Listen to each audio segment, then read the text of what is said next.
Good morning, everybody. Today, our topic is adaptive delta modulation. In last class, I have discussed delta modulation and two types of noise like the slope overload distortion and granular or ideal noise. Okay. We know the delta modulation means single bit PCM transmission. Single bit PCM transmission.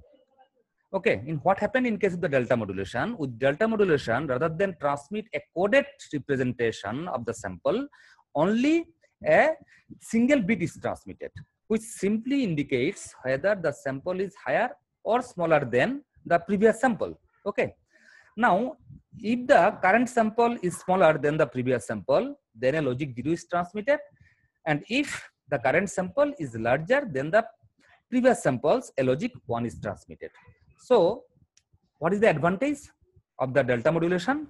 That is the signaling rate as well as the bandwidth will be required minimum with compared to the PCM. Okay, that means delta modulation, single bit PCM transmission. In case of the delta modulation, rather than transmit of the full samples, only a coded version is transmitted. Okay, then it just compares previous sample with the present samples. If the present sample is higher than the previous samples, logic 1 is transmitted. If the present sample is lower than the previous sample, then the logic 0 is transmitted. It's okay. Now, what is adaptive delta modulation? Okay. Adaptive delta modulation, there is the share one slide, then not this one, and another slide I'd like to share.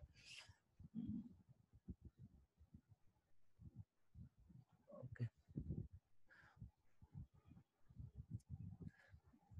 What is the cross that one? Screen share is possible for the sharing.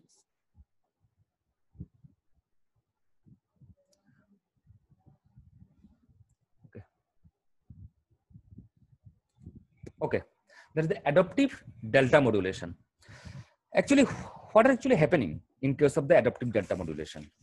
In adaptive delta modulation is a delta modulation system. That means here the adaptive delta modulation is also a single bit PCM transmission. Okay. Now, what is the difference? There is only a logic for step size control is used.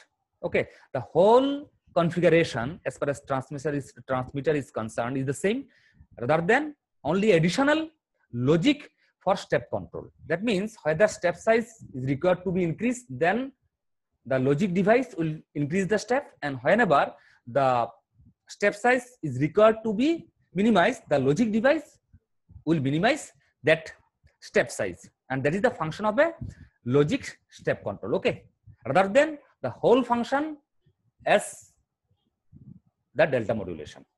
Now, adaptive delta modulator is nothing but a delta modulator system where the step size is automatically varied depending on the amplitude characteristics of the analog input signal. That means depending upon the analog input signal, the step size is automatically varied, and which actually controlled by the logic device, this logic device. Okay, the principle of adaptive delta modulation can be divided in two steps.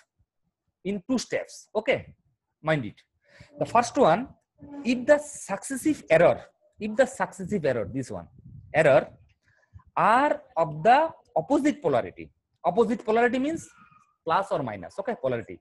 If they are the opposite polarity, then the delta modulator is operating in its granular mode. We know granular mode means, in the last class I have discussed granular noise and slope overload. Okay, granular noise means it's the exit. It exit the original message information. Okay, and what is the required if it is operated in granular mode? It may be advantageous to reduce the step size. Granular mode means it just exit the original message information. That means the step size should be reduced. Okay, so it may be advantageous to reduce the step size. If the error are in the opposite polarity, then we have to reduce the step size. That means in this case, the modulator operate in granular mode. Granular mode, we know it just over the original message information. Okay, it exit. Then we needs to reduce the step size, number one. Now what will be happen if they are in the same polarity? If the successive errors are in the same polarity, then the delta modulator is operating in the slope overload mode.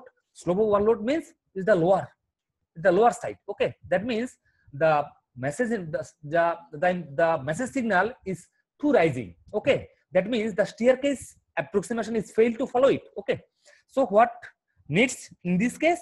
The step size should be increased. Okay, now two steps. In the first case, if they are in the opposite polarity, the step size needs to be reduced, and if they are the same polarity, that means they are operating in the slope overload mode, and in this case, step size needs to be increased. Okay, and that is the all about the transmitter portion. Is the same as the delta modulator. Just here a logical device is used. Okay, now this is the transmission portion. What is actually happening in figure A? It is the showing the transmitter portion. The logic for the step size control is added. Logic control is added. Okay, the step size increases or decreases. Step size increases or decreases depending upon the specified rule, depending upon the 1-bit quantizer output. That means depending upon the 1-bit quantizer output, the step size will be vary. Okay, suppose we are giving an example. If the 1-bit quantizer output is high, if the output of 1-bit quantizer is high, what will be happen? High means we know one. What will be happen? The step size may be doubled for the next samples. If high, then step size needs to be high up to the doubled for the next sample. Okay, if the high. Now if the 1-bit quantizer output is low, what will be happen? Then the step size may be reduced by one step. That means if the high, then step size need to be improved up to double. And if the step size is that means the previous stage what I have told.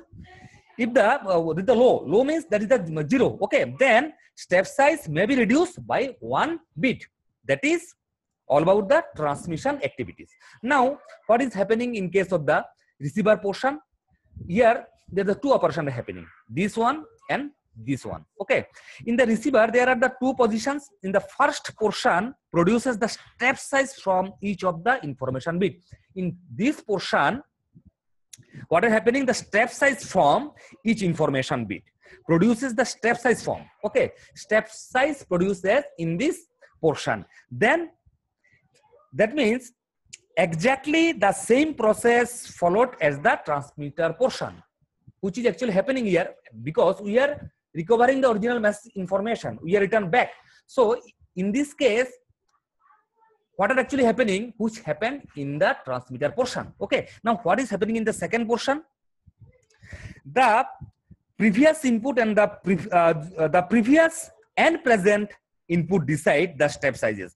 It is then applied to a accumulator. Then after this portion, it is applied in a accumulator. Accumulator means this portion. Okay, before the low pass filter. This is the accumulator. Here also the accumulator portion is here. Accumulator combinedly, the single bit delay and a comparator, okay, are known as the accumulator. Okay, then it is then applied to accumulator, which build up the staircase waveform. Staircase waveform means we are return back. Okay, staircase. Then after staircase approximation, the staircase will be smoother by using a low pass filter. That means we return back the input sampled message signal. Okay, at first what are happening? Receiver, there are two portions. The first portion produces the step size from each information bit. The first portion produces the step size for each information bit. Then that is exactly same process which are happened in the transmitter portion. And the second bit, in the second portion, what is happening? It is then applied to an accumulator, which build up the staircase waveform, which build up the staircase approximation. Okay, waveform. Then we use the low pass filter, which smoother the output staircase waveform to reconstruct the original message signal information. Okay, that is all about the delta modulation. It's adaptive delta modulation. That is very simple, just like a delta modulation. Only one difference is the logic control device. Okay, and which will decide whether step size need to be improved, or improve means increased, or need to be decreased. Okay, and what are actually advantages of adaptive delta modulation compared to the delta modulation? That is more important, because the adaptive delta modulation is also single bit PCM transmission. Okay, now the main advantage of adaptive delta modulation is like that the signal to noise ratio becomes better. Signal to noise ratio definitely is better, because in delta modulation slope overload and granular noise is happen, but here the logic control is used. That is why such type of noise cannot appear in case of adaptive delta modulation. So on that sense, the adaptive delta modulation, we will get the improved signal to noise ratio. Okay. And the second, because of the variation of the step size, here the step size is varying. Actually varying means which will decide the logic device depending upon the 1-bit quantizer output. Okay, because of the variable step size, the dynamic range of adaptive delta modulation is wider than the simple delta modulation. Dynamic range means that is the more fluctuating, that is more not static at all. Okay, that maybe can decide itself whether step size need to be improved or decrease. Okay, that is the dynamic range. And the third one, utilize of the bandwidth is better than the delta modulation, because in the delta modulation, what is it is a single bit, okay, PCM transmission, but adaptive delta modulation is also single bit, but here the bandwidth utilization is better with compared to the delta modulation, because here such type of noise cannot arises. Okay, so what type of what amount of bandwidth we have required, that is defined, and we will be able to utilize the defined bandwidth in case of the adaptive delta modulation with compared to the delta modulation. So the signal to noise ratio becomes better than the original delta modulation because of the reduction of the slope overload and the granular noise, number 2, and it is the more dynamic than the DM, and the bandwidth utilization is better with compared to DM. That is the advantage of adaptive delta modulation with compared to delta modulation. And that is all about the adaptive delta modulation. Whenever you study adaptive delta modulation, you just compare with delta modulation. Okay, comparative study. Then it will be better to understand the logic in delta modulation and adaptive delta modulation, and the same time the slope overload and granular noise which is arised in case of the delta modulation. Okay, so if there is any problem, you can call me or WhatsApp me. Okay, thank you.